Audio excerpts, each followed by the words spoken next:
Captain Rex Morrison had seen a lot of stupid things in his 15 years exploring the outer rim of known space. But the warning beacon currently flashing on his ship's display might just take the prize. Red letters scrolled across the screen like some kind of galactic public service announcement. Danger. Cursed. World. Apex Predator. Do not approach. Seriously, we mean it this time. Oh, cursed world, Rex said, leaning back in his captain's chair with the kind of grin that made insurance companies nervous. Well, that settles it. We're landing. His navigator, Vex, made a sound like a deflating balloon mixed with existential dread. The Zephyrus' 3 eyes widened to the approximate size of dinner plates, and his blue-green skin took on a distinctly pale shade that reminded Rex of old seafoam. Captain, perhaps we should reconsider. The warning specifically mentions an apex predator.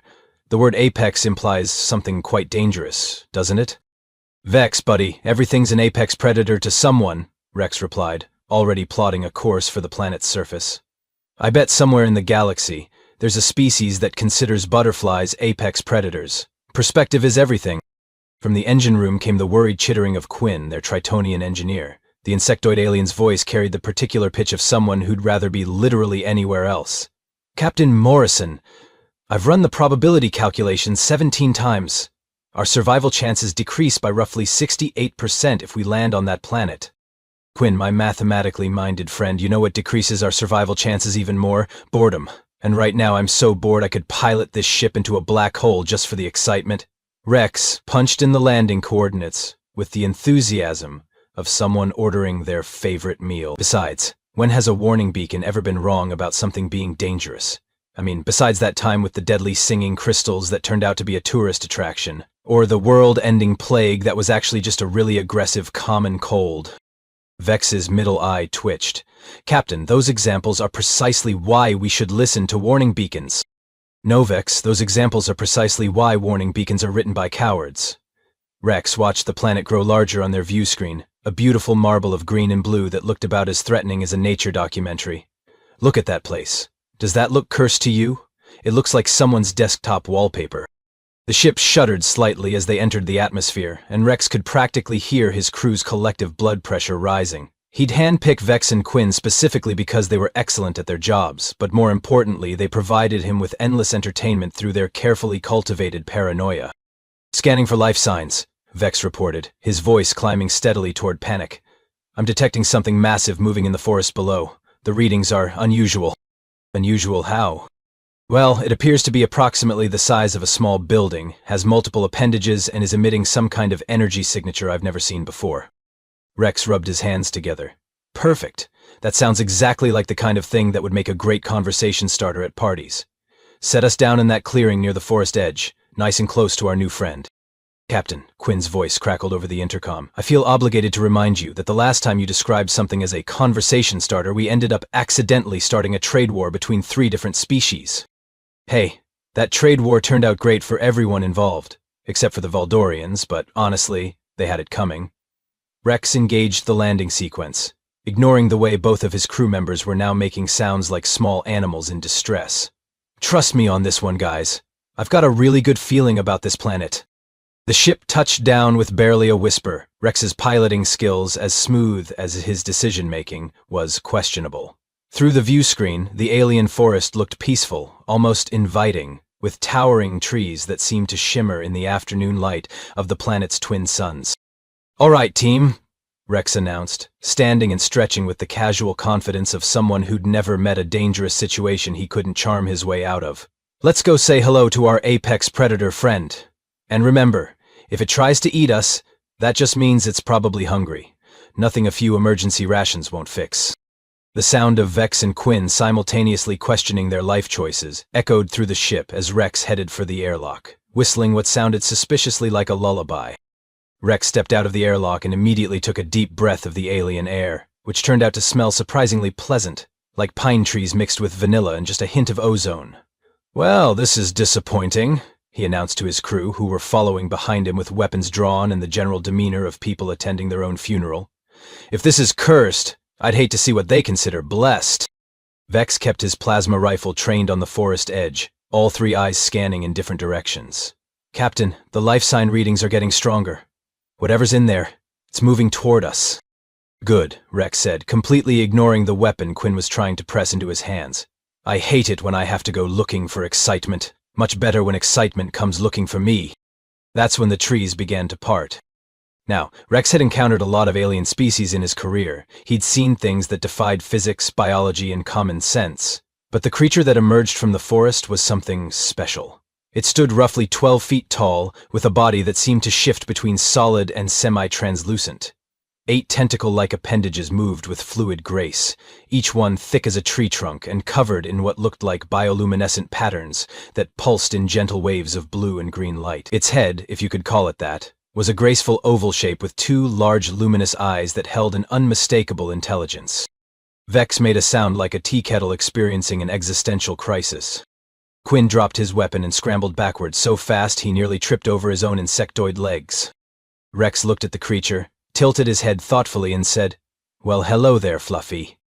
The creature paused, its tentacles swaying gently in what Rex chose to interpret as curiosity rather than predatory calculation. Those massive eyes blinked once, slowly, and the bioluminescent patterns shifted to a warmer, golden hue. "Captain," Vex whispered, his voice barely audible, "I don't think naming it is going to make it less likely to devour us." "Nonsense," Rex replied, taking a step closer to the creature. "Everything's friendlier once it has a name. Besides, look at those eyes. Those aren't the eyes of a mindless killer. Those are the eyes of someone who's been waiting a very long time for visitors." The creature, apparently responding to Rex's tone if not his words, lowered itself slightly and extended one tentacle toward him. Rex, demonstrating either remarkable bravery or spectacular stupidity, reached out and touched it. The tentacle was warm, with a texture like smooth leather, and the moment Rex made contact, the creature's entire body seemed to brighten. The bioluminescent patterns began pulsing in what could only be described as an excited rhythm. "Oh, you're just a big softy, aren't you?" Rex said, his voice taking on the kind of tone usually reserved for puppies and babies. Yes, you are, Fluffy." Behind him, Vex was muttering prayers in 3 different languages, while Quinn had apparently decided that fainting was a reasonable response to the situation. The creature, seeming to understand that Rex was friendly, began to move closer. Its other tentacles reached out, not aggressively, but with the kind of gentle curiosity of someone examining something fascinating and new. One tentacle brushed against Rex's jacket, another seemed to be investigating his hair, and a third was apparently very interested in his boots. "Captain," Vex managed to croak, It's sniffing you." "Yep," Rex agreed cheerfully, pulling out one of their emergency ration bars and offering it to the nearest tentacle. "Probably trying to figure out what I am. Can't say I blame it. I'd be curious too if something my size just wandered up and started calling me Fluffy." The creature delicately took the ration bar with the tip of its tentacle and brought it up to what Rex assumed was some kind of mouth, though he couldn't actually see one. A moment later, the creature's entire body flashed bright gold, and it made a sound that could only be described as a contented rumble. "It likes the food," Rex observed, pulling out another ration bar. "Probably doesn't get much variety out here in the cursed wilderness. Tell you what, Fluffy, how about we share lunch? I bet you've got stories." The creature settled down into what appeared to be a comfortable position, its tentacles arranged around it like the petals of some massive, bioluminescent flower. It accepted the second ration bar with what Rex swore was a grateful gesture. "This is impossible," Vex whispered, finally lowering his weapon. "The galaxy's most feared apex predator is having a picnic with our captain." "Vex, my paranoid friend," Rex said, settling down cross-legged next to Fluffy and offering yet another ration bar. "I think what we have here is a classic case of mistaken identity. This isn't an apex predator. This is just a very large, very lonely individual who's been getting bad press." Fluffy's tentacles swayed gently in what looked suspiciously like agreement, and Rex couldn't help but grin. This was exactly the kind of adventure he'd been hoping for. Word traveled fast in the galaxy, especially when that word involved humans doing something spectacularly inadvisable. By the time Rex had finished sharing his emergency rations with Fluffy and taught the creature what he insisted was a rudimentary game of fetch using a spare plasma conduit, the local sector's communication networks were buzzing with increasingly hysterical reports. "Breaking news," came the breathless voice of a galactic news network reporter. "Human explorer Captain Rex Morrison has made contact with the legendary apex predator of Kepler 442b. We go now live to Admiral Cross of the Centurion Defense Fleet for his response to this developing crisis." Rex, who had rigged up a portable communication array so he could monitor galactic chatter while Fluffy demonstrated what appeared to be an interpretive dance routine, listened with growing amusement as Admiral Cross's pompous voice filled the air. "This is exactly the kind of reckless behavior we've come to expect from the human species," Cross declared with the kind of righteous indignation usually reserved for serious war crimes. "Captain Morrison has clearly fallen victim to the creature's mind control abilities. We are mobilizing a full battle fleet to contain this threat before it spreads beyond the planetary system." "Mind control," Rex repeated, looking at Fluffy, who had discovered that the plasma conduit made interesting noises when tapped with a tentacle, and was now conducting what sounded like an alien symphony. "Right, because clearly, the only way anyone could find you charming is through psychic manipulation." Fluffy paused in its musical endeavors and made a sound that Rex chose to interpret as laughter. Within 6 hours, Rex's peaceful afternoon had been thoroughly interrupted by the arrival of no fewer than 12 military vessels, 3 scientific research ships, and what appeared to be a mobile broadcasting station. The lead ship, a massive Centaurian dreadnought that probably cost more than some planet's entire gross domestic product, settled into orbit with all the subtlety of a meteor impact. Admiral Cross himself materialized on the planet's surface via transporter beam, surrounded by an honor guard of heavily armed soldiers and looking like someone who'd been personally insulted by the universe. He was a tall, imposing Centaurian, with the kind of rigid military bearing that suggested he'd never met a regulation he didn't love, or a spontaneous moment he didn't want to court-martial. Right behind him materialized Professor Nell, a nervous-looking xenobiologist whose reputation for discovering new species was matched only by her talent for worrying about absolutely everything. She immediately began taking readings with a device that beeped so frantically it sounded like it was having a panic attack. "Captain Morrison," Admiral Cross announced, his voice carrying the authority of someone accustomed to being obeyed without question, "step away from the creature immediately. You are clearly under the influence of its psychic manipulation." Rex, who was currently scratching what he'd determined was Fluffy's favorite spot behind its primary sensory cluster, looked up with the expression of someone who'd been interrupted during a particularly good nap. "Admiral Cross, what a pleasant surprise. I'd offer you some emergency rations, but Fluffy here has developed quite an appetite for them." "The creature has a name," Professor Nell whispered, her scanner now beeping so rapidly it sounded like a fire alarm. "Oh dear, oh dear, oh dear, oh dear. This is worse than we thought." "Worse how?" Rex asked, genuinely curious. "Because from where I'm sitting, this is probably the best first contact scenario in galactic history. No shooting, no misunderstandings, no diplomatic incidents, just a pleasant afternoon getting to know a new friend." Admiral Cross gestured to his soldiers, who immediately raised their weapons. "Captain Morrison, the creature you're referring to as Fluffy is responsible for the disappearance of 17 survey teams over the past century. It is a documented threat to galactic security."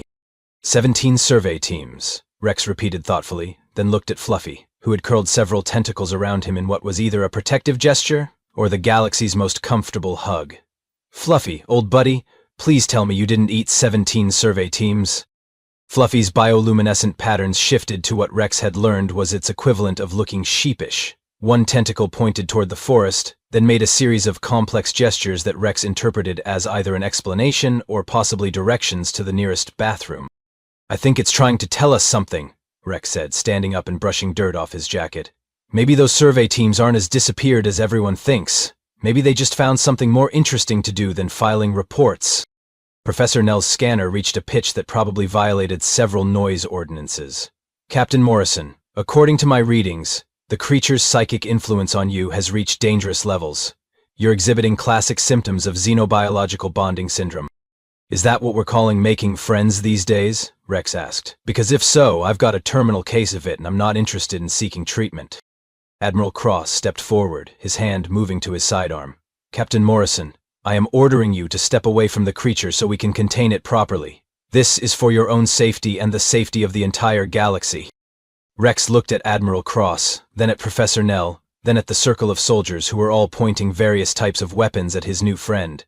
Fluffy's tentacles tightened slightly around him, and its bioluminescent patterns shifted to a deep, worried blue. "You know what, Admiral?" Rex said, his voice taking on the particular edge that Vex and Quinn had learned meant their captain was about to do something that would give them nightmares for weeks. "I think I'll pass on your generous offer.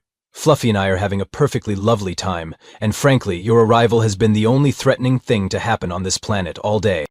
The The standoff that followed would later be described by historians as either the most tense first contact situation in galactic history or the most ridiculous, depending on which species was writing the textbook. If Rex thought Admiral Cross and Professor Nell were bad, he was thoroughly unprepared for what happened next. Within the hour, the planet's orbit had become so crowded with ships that it looked like the galaxy's worst traffic jam. Every major species in the local sector had apparently decided they had a legitimate claim to either Fluffy, the planet, or Rex himself. The Valdarian Consortium arrived first, their sleek diplomatic vessel sliding into orbit with the kind of smooth precision that suggested they'd been planning this moment for decades. Ambassador Zeke materialized on the surface in a cloud of purple smoke that Rex was pretty sure was just for dramatic effect, accompanied by a briefcase that probably contained more legal documents than some planets had laws.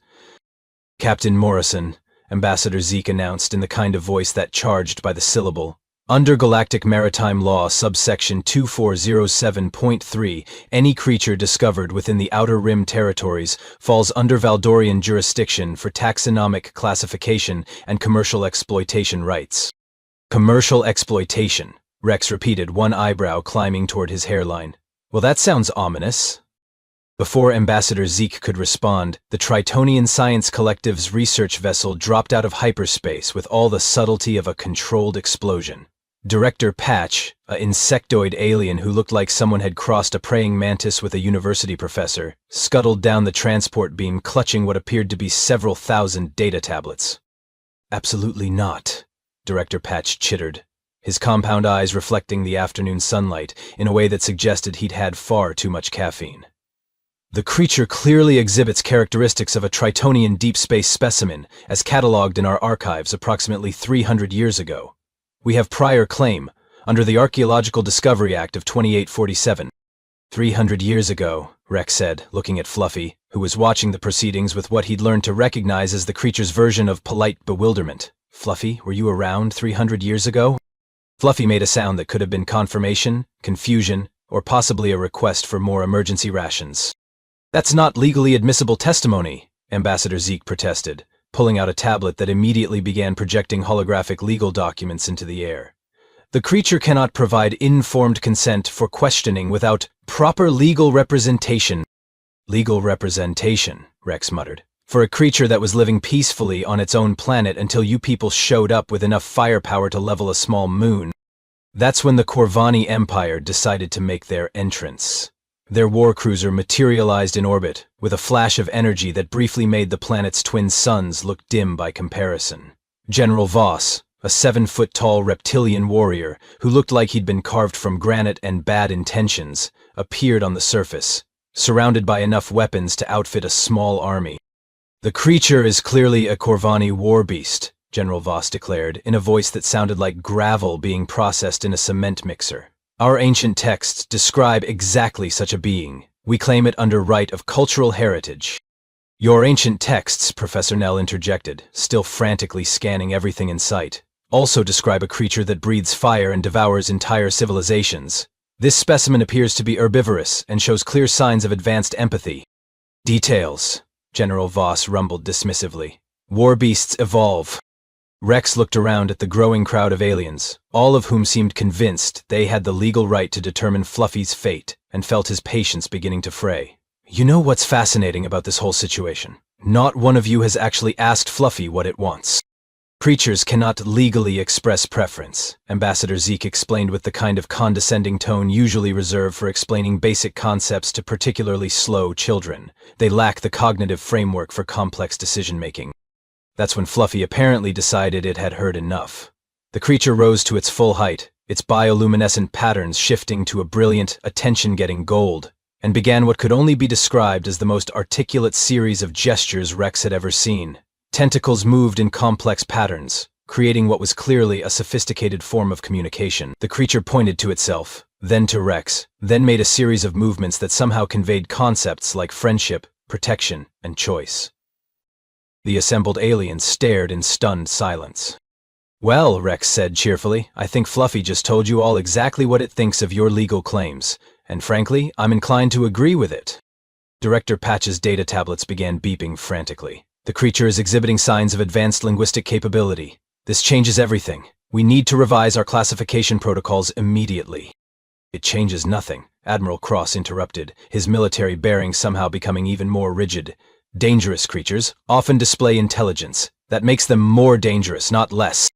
Actually, Rex said, pulling out his own tablet and beginning to type with the kind of focused determination that made his crew nervous, this changes everything in a completely different way. If Fluffy is demonstrating advanced intelligence and clear communication abilities, then under Galactic Sentience Recognition Act of 2851, it has the right to self-determination. The silence that followed was the kind that usually preceded either revolutionary breakthroughs or total chaos. "You can't be serious," Ambassador Zeke sputtered, his briefcase apparently not containing legal precedents for this particular scenario. "Oh, I'm absolutely serious," Rex replied, still typing. "And if Fluffy is a sentient being with the right to self-determination, then it can choose who it wants to associate with. And since it's been pretty clear about wanting to stick with me, I'm officially filing adoption papers."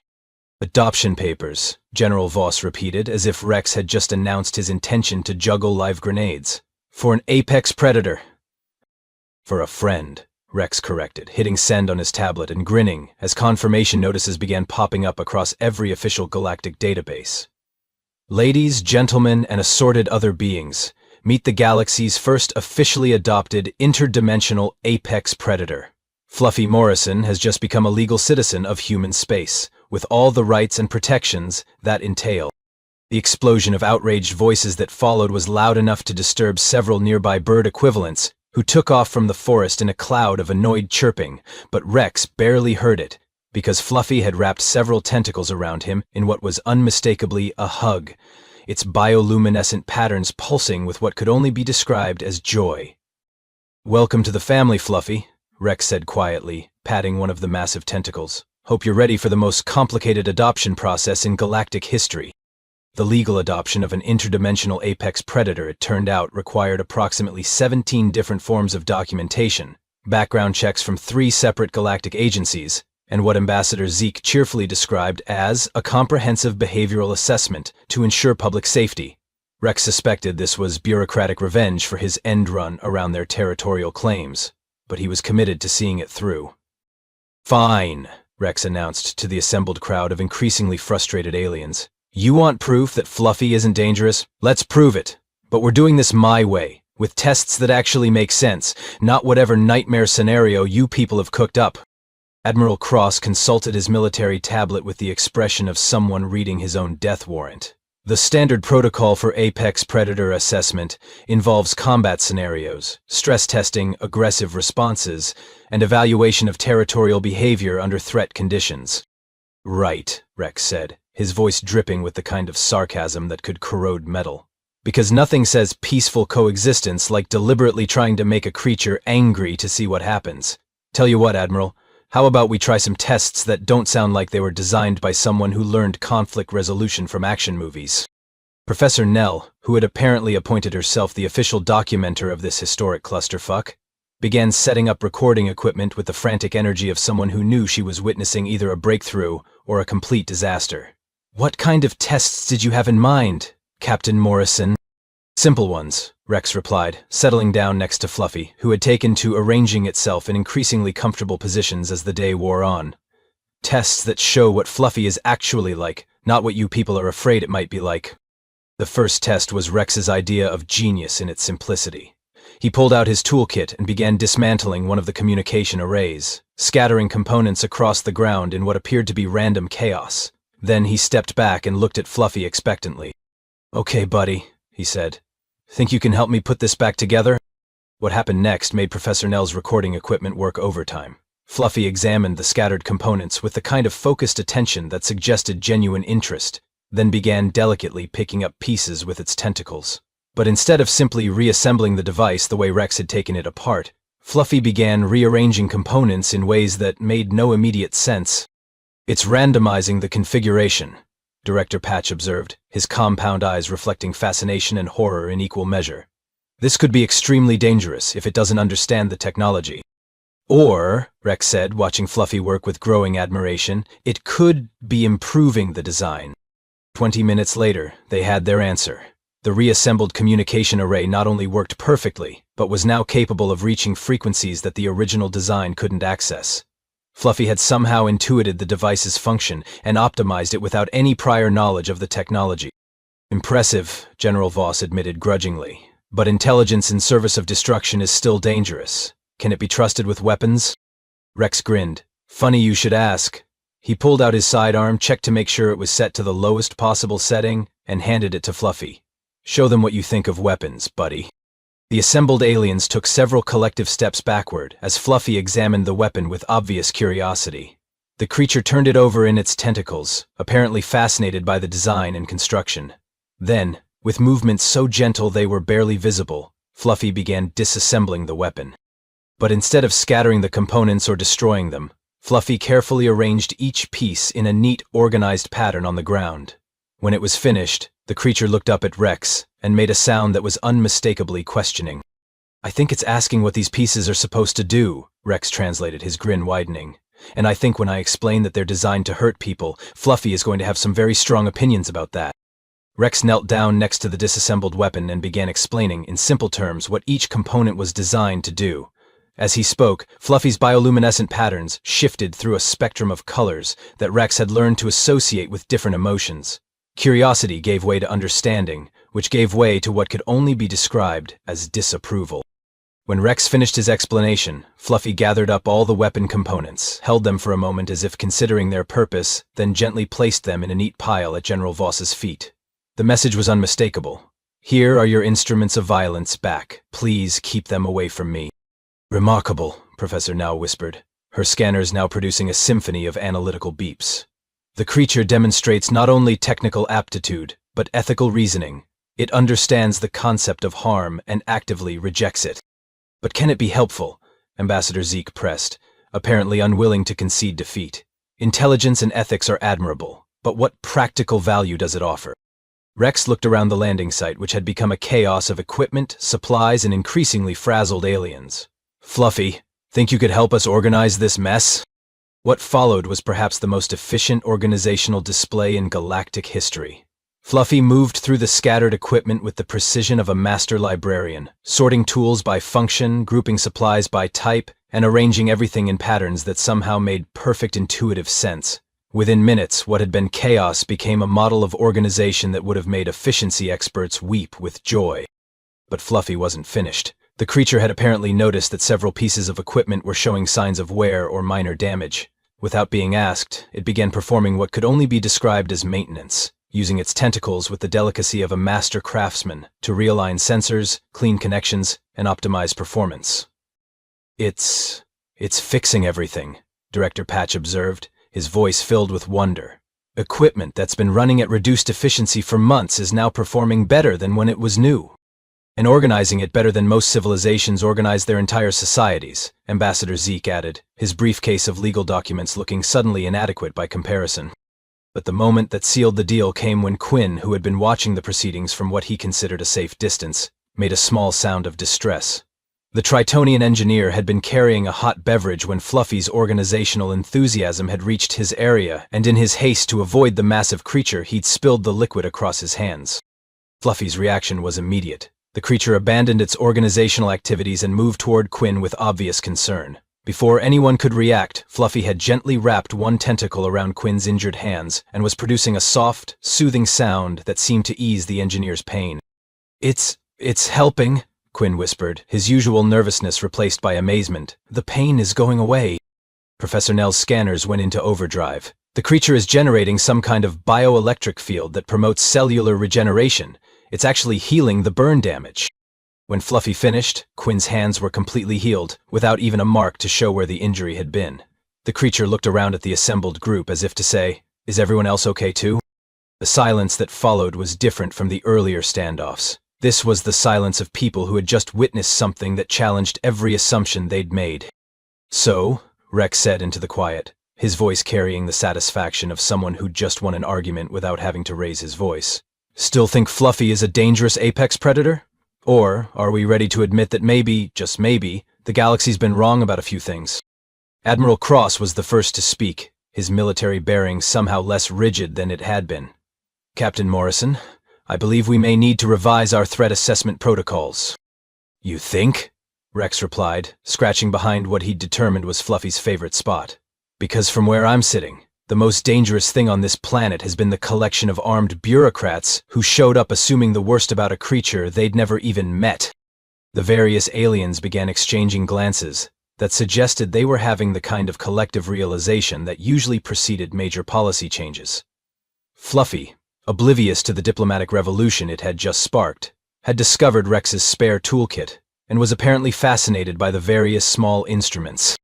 "Well," Rex announced, standing up and brushing dirt off his uniform, "I don't know about the rest of you, but I'd say that concludes our behavioral assessment. Fluffy has demonstrated intelligence, ethics, technical aptitude, organizational skills, and medical capabilities. Oh, and a complete lack of interest in violence despite being surrounded by people pointing weapons at it all day." He looked around at the group of increasingly sheepish-looking aliens. "Anyone still want to argue that adoption papers are inappropriate?" The formal adoption ceremony for Fluffy Morrison, officially designated as the galaxy's first interdimensional apex predator turned family pet, took place 3 days later and required the coordination of 7 different galactic bureaucracies, 12 legal departments, and what Rex was pretty sure was the entire Valdorian diplomatic corps. The paperwork alone could have supplied a small planet with reading material for several decades. "I've processed adoption requests for beings from over 400 different species," announced Magistrate Kell, an ancient Zeronian whose job was apparently to make even the simplest legal procedures as complicated as possible. "But I must admit, this is the first time I've had to create an entirely new category of family relationship." Rex stood next to Fluffy in what had been designated as the neutral ceremonial space, which looked suspiciously like the same clearing where they'd first met, now decorated with enough official banners and recording equipment to stage a small war. Fluffy had spent the morning being fascinated by the various ceremonial preparations, and had somehow managed to improve the efficiency of the sound system, reorganize the seating arrangements, and fix a minor technical problem with the holographic projectors. "The creature continues to demonstrate helpful behavior, even during its own adoption proceedings," Professor Nell observed, updating her notes with the dedication of someone documenting a historic event. "This level of consistent benevolence is unprecedented in apex predator research." "Maybe," Rex suggested, "that's because Fluffy isn't an apex predator. Maybe Fluffy is just Fluffy, and we've all been overthinking this from the beginning." Admiral Cross, who had spent the past 3 days revising approximately 80% of the Centaurian military's xenobiological threat assessments, cleared his throat officially. "Captain Morrison, on behalf of the Galactic Defense Coalition, I want to formally apologize for our initial response. It appears our intelligence regarding this planet was somewhat inaccurate." "Somewhat inaccurate?" Rex repeated, looking at Fluffy, who was currently using one tentacle to gently untangle some cables that had gotten twisted during the ceremony setup. "Admiral, your intelligence described a world-ending monster. What we actually found was the galaxy's most helpful resident. That's not somewhat inaccurate, that's spectacularly wrong." Director Patch, who had been frantically updating his species classification databases for 3 straight days, looked up from his data tablets with the expression of someone who just realized their entire career needed to be reconsidered. "The question remains, how did 17 survey teams disappear if the creature is this benevolent?" That mystery had been solved the previous day, when Fluffy had led a small expedition to a series of underground caverns about 5 kilometers from the landing site. The disappeared survey teams, it turned out, had discovered an incredibly rich deposit of rare minerals, and decided that filing reports with their respective governments was far less appealing than establishing their own independent mining operation. They'd been living quite comfortably under Fluffy's protection for the past several decades, trading rare metals with passing smugglers and enjoying what amounted to an extended vacation from galactic civilization. So the 17 missing survey teams weren't eaten, Rex had explained to the increasingly embarrassed collection of officials. They just decided they liked it here better than whatever bureaucratic nightmare they'd left behind. Fluffy's been taking care of them, making sure they stayed safe and healthy while they built their little underground retirement community.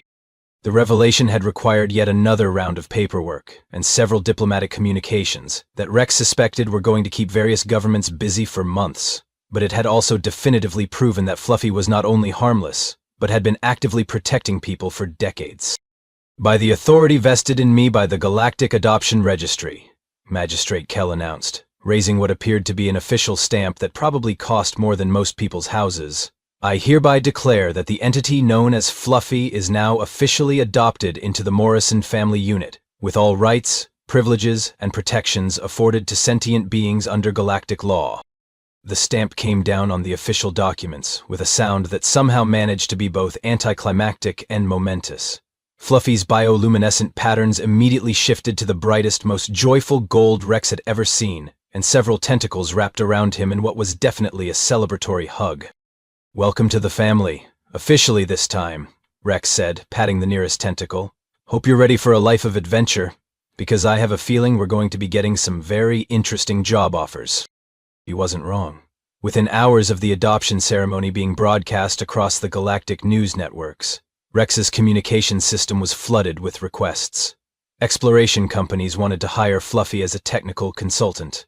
Diplomatic corps wanted its services as a mediator. Medical organizations were fascinated by its healing abilities, and at least 3 different entertainment conglomerates wanted to discuss reality show opportunities. "It seems," Vex observed, his paranoia now tempered by genuine affection for their new crew member, "that having a friendly apex predator on the team is excellent for our career prospects." "Former apex predator," Quinn corrected, looking up from where he was teaching Fluffy the finer points of engine maintenance. The creature had turned out to have an intuitive understanding of mechanical systems that bordered on genius. "Current family member and honorary chief engineer." Rex leaned back in his captain's chair, watching Fluffy effortlessly optimize systems that had taken Quinn years to master, and felt the familiar itch of wanderlust beginning to stir. "You know what, guys? I think it's time we got back out there and did what we do best." "Which is?" Vex asked, though his tone suggested he already knew the answer. "Finding trouble, making friends, and proving that the galaxy is a much more interesting place than anyone gives it credit for." Rex pulled up a star chart on his display, showing dozens of unexplored systems in the outer rim. "Besides, Fluffy's never seen a proper hyperspace jump. I think it's time we showed our new family member what the universe looks like when you're moving fast enough to make physics cry." Fluffy, hearing its name, looked up from the engine diagnostics it had been improving and made a sound that Rex had learned meant curiosity mixed with excitement. Its tentacles swayed in what he'd come to recognize as the creature's version of eager anticipation.